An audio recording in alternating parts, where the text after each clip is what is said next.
My name's David Bellaire. I'm the plant manager here at Windsor Assembly. This plant was built in 1928, so when you go through the plant, there's parts of this plant that are almost 100 years old. We're the biggest employer in the city with almost 4,000 employees in total, including TPTs.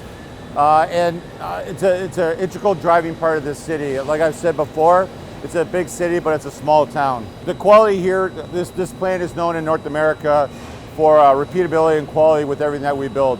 And now it's exciting that we're now building another product that was awarded to us in this plant. So the Dodge Charger is a pretty unique vehicle. It's all electric. It's kind of neat actually that you go in this plant, you see minivans going by and sports cars on the exact same assembly line. I would like to take the opportunity to congratulate them for a job once again well done that now allowed us to be given a product to make us even more efficient, more successful, and it just solidifies the strength and the belief that the company has in this group. We're very, very proud as a company and as a city of this plant specifically.